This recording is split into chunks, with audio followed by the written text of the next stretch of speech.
Hey guys, welcome to yet another video. Today we're discussing business studies, human resources function, and as you may know, this topic is divided into three procedures. So today we're looking at the first one, which is recruitment, and we'll look at the others in the upcoming videos. I'm the General, and this is the Masterclass.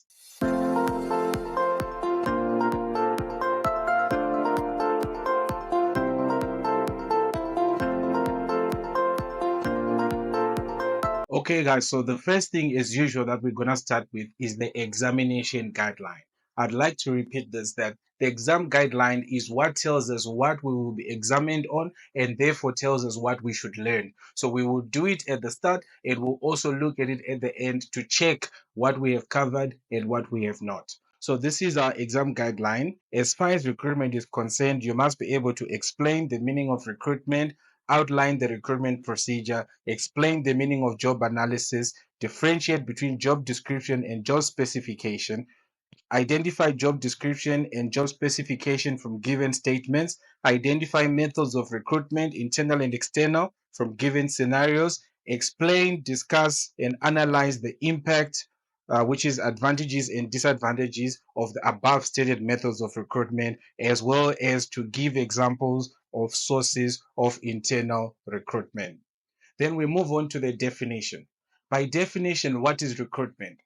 Recruitment is the process used by businesses to identify vacancies in the business and attract suitable candidates for it. What do we mean by this? So the business has to start by looking at itself and look for what does it need, what job needs to be done that is not being done. Then identify a vacancy, and then the process of attracting suitable candidates to that vacancy is what we call recruitment. So there are several steps that are done in this human resources activity of recruitment. So we will outline it using the recruitment procedure. A recruitment procedure, whenever you are asked, you should give it in steps. So here it is. Number one, the human resources manager must prepare a job analysis that includes a job specification and a job description. What do we mean here? First, he must do a job analysis to find out what does the business need. After finding out what the business needs, he has to make this into a job. And this job must be analyzed in two ways. Number one, what is the job specification and what is the job description? We'll look at them in the next slide that we are going to look at. Then number two, choose the method of recruitment. We have two methods, internal and external recruitment. We are going to also be looking at that in depth. But however, if you are asked as a procedure, you are just supposed to state them as I am doing now.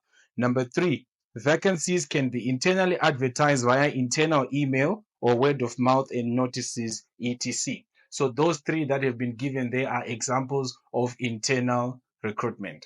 Number four, if the external recruitment is chosen, select the relevant recruitment method, e.g. recruitment agencies, etc. So basically, try internal recruitment first using internal recruitment sources.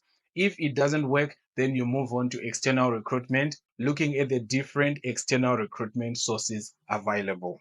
Number five, human resources manager must prepare an advertisement with the relevant information.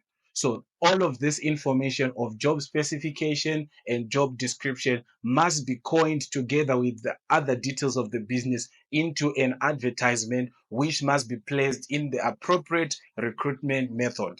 Either you decide to go with internal recruitment, you go for internal sources. If you decide to go for external recruitment, you go for external sources, which we will all look at in this video.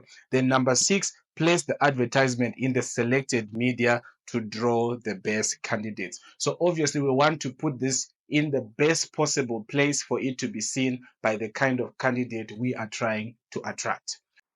Then we move on to the next one, job description versus job specification. As you would remember, we saw this in one of the steps in the recruitment procedure, and we said we're going to come back to it. What is the difference? So job description describes the duties and responsibilities of a specific job. So in other words, the job description describes the job itself. What is the job about? What are the duties you will be required to do as part of the job? what are the key responsibilities, what are the key performance areas of the job. It is a written description of the job and its requirements. So job description, guys, is about the job. It describes the job itself, the work that you will be doing. Then job specification, on the other hand, describes the personal characteristics and minimum qualifications required for the job. Written description of the qualifications and experience required. So these now are the characteristics of the person who will occupy the job. So in job description, we have described the job.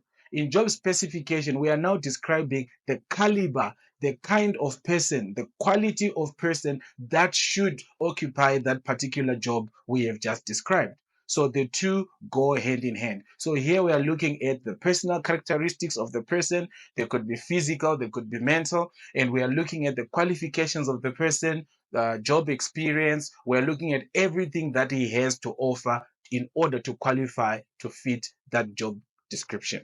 Hi guys, sorry to disturb your video. I'm just here to discuss with you 3 ways in which you can support the channel.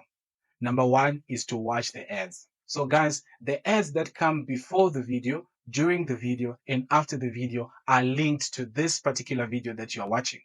So if you don't skip the ads and you actually watch, we're going to be rewarded by the advertisers. Then number two is to invite me as a guest speaker to your event at your school, a school function, prize giving day, revision classes, and so on. I'll gladly come. All the information you need is in the description box below. Number three is the Masterclass tour. So this year I will be visiting you. I'll be coming to a city near you. Come and join us for revision classes, exam preparation classes, and so on. All the information will be shared on this channel. Now let's get back to the video. And now we move on to internal recruitment. So remember, we said there are only two recruitment methods. There is internal recruitment and external recruitment. By the way, this is not supposed to be confused with recruitment sources.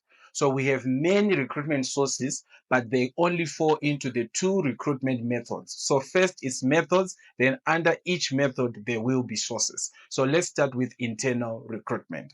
Description of internal recruitment, it refers to the use of internal resources to advertise vacancies inside the business. So the key word there is inside the business, hence the word internal, guys. So everything that we are doing here is focused on attracting the person from within the business. So since we have decided to do this, then we will have to use internal recruitment sources. What are some of those sources? We are looking at internal emails. These are emails that are only accessible to those who are inside the business. Business newsletter. This is the newsletter we send to our staff members. Recommendation of current employees. So some people within the organization can recommend someone whom they feel is suited for that position. Notice boards inside the business. And there are more that you could find in your notes, but for now we will discuss only these four. Then let's look at the advantages and disadvantages of why we should do or not do internal recruitment. Number one advantage, it is faster to fill the post and placement is easy.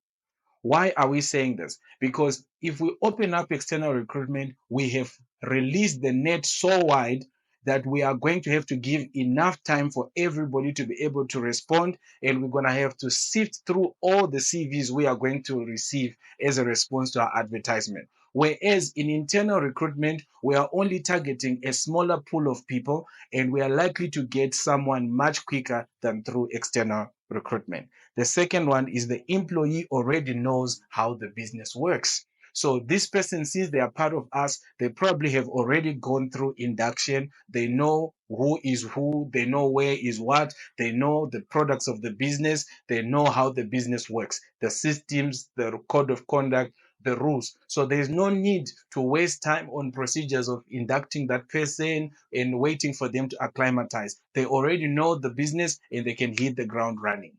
Then number three, reduce the chances of losing employees. What are we saying? If employees within a business can see that there are chances of me being recruited for a position in the future from within this business, then they can stay because they have something to look forward to.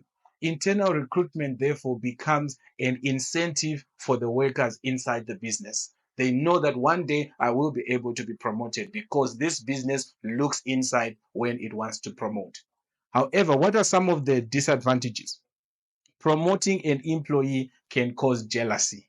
We all know this, guys. One day you are working with someone, they are your colleague, same salary, same responsibilities, jiggy jiggy, things have changed. They have been elevated. They are now your boss. And some people may have been eyeing that position. And then this can cause some sort of conflict and jealousy. That's one of the problems of internal recruitment. Number two, the number of applicants to choose from is limited. So since the business is only focusing on this pool of people within the business, then that pool is very small. So they are limited in terms of the variety of people, of personalities, of qualifications they can find. Because it's often better to work with a bigger number so you can get someone than to work with a smaller number. So in internal recruitment, we work with a smaller number and therefore we are limited in terms of the candidates that we get. Number three, can close the door to new ideas. So remember, we said it as an advantage that the person already knows the business that we are recruiting from inside. That's a blessing, but that can also be a problem. Why? Because this person is already in the system. They have part of the DNA of the system. They know how the system works. They have tradition within them, which can block them to new ideas. They are not open to doing things in a new way, the same way that someone from outside would have done. You bring in someone from outside, they can question one or two things and say, we're going to change this, we're going to change that. But somebody who's already inside already knows this machine and thinks this works and this doesn't work, and is just going to continue with what already has been. And then the business is not as innovative as it could be. Then we now move on to external recruitment. What is external recruitment? External recruitment refers to the use of external sources to advertise vacancies outside the business. So internal recruitment was inside, external is outside. That's pretty simple. So if we choose to recruit from outside, then that means we're also going to use external sources. What are some of those sources? Number one, recruitment agencies. So there are agencies there that collect people's CVs, they collect people's information, and then we can reach out to them and say, we are looking for such and such a person, and then they will be able to look within their pool and recommend some people to us. That will become very easy for us. Number two, print media. That's your newspapers and so on. So we know that in newspapers, especially in the olden days, this is how they used to advertise posts, especially the big posts. You advertise them in the newspaper, everybody has access to the newspaper, so you have a wide range of selection from there. Number three, electronic media, which is your radio and television. So you can put the advert there because radio and television have a very far reach throughout the country and even internationally. So you will be able to spread your net very wide. Then we can also have notice boards outside the business. So you can put billboards outside the business that are seen by people outside. So if it's inside, it will only be seen by people inside. So this one is a billboard or a notice board outside the business. Then let me also just add there, we are living in a digital age now. So social media is also a part of this. It's very powerful. We're talking Facebook, Twitter, Instagram, YouTube, and so forth. So some of those platforms can be used to also advertise as external recruitment sources. Then we move on to the advantages and disadvantages, the impact of this type of recruitment. Number one advantage, new candidates bring in new ideas. Remember, we said in internal recruitment that the disadvantage was that it can close out new ideas. So that becomes the advantage of external recruitment, that new candidates bring in new ideas because they are not stuck in the tradition of what the business has been doing. They come up with new ideas and they are excited. They bring in new excitement into the business. Number two, bigger number of candidates to choose from. So you see, that was also a negative of internal recruitment, that there was a smaller pool. This time we are saying it's an advantage because there is a bigger pool. We can get someone from another province, someone from a different organization who is proven to have been successful. So we are opening ourselves to more opportunities by going out there. Number three, there is a better chance of finding a suitable candidate, because in internal recruitment, we end up choosing someone for the sake of choosing someone. But here, we really do have all the options in front of us when we do external recruitment, and we therefore stand a better chance to get the perfect candidate for the job. What are the disadvantages? Number one, external resources can be expensive. So we talk of recruitment agencies, you pay to receive those CVs from them. We talk of radio and television, you pay to place your advert there. Social media, newspapers, you pay. Billboards, you pay for the space. As opposed to the internal recruitment, you never had to pay for any of those things that you used. But in external recruitment, everything you have to pay for, and some are more expensive than others. Number two, the selection process may not be effective. Why may the selection process not be effective? Sometimes too many cooks spoil the soup. Sometimes too many options are not good, because now you end up not knowing where to start, who to pick. This one is good for that, but this one is good for that. And it becomes even more complicated than it should be. Then, number three, information on CVs or references may not be reliable. So we know there's some people, they falsify information on their CVs. They create a track record that is not there. They create qualifications that are not there, which means we now have to go and check and check and check with all these institutions. And in some instances, their things may check out even though they are cheating. So we may end up getting the wrong type of person. This has happened to many big organizations where they took someone in thinking they are qualified for a particular job. They thought they checked, but they realized later, or it was revealed later, that that person was not as qualified as they had said. So, guys, these are not all the advantages and disadvantages or sources. This list is not exhaustive, but I have just prepared something that can get us going in terms of thinking about it. But consult your notes and take the easiest ones that you find easy for you to understand.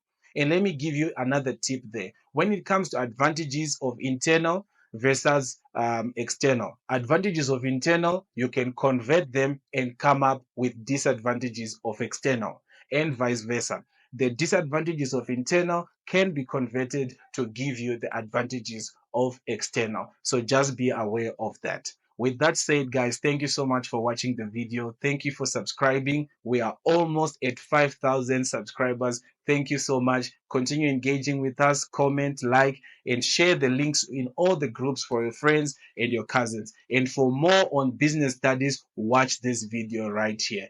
God bless you. I'll see you next time.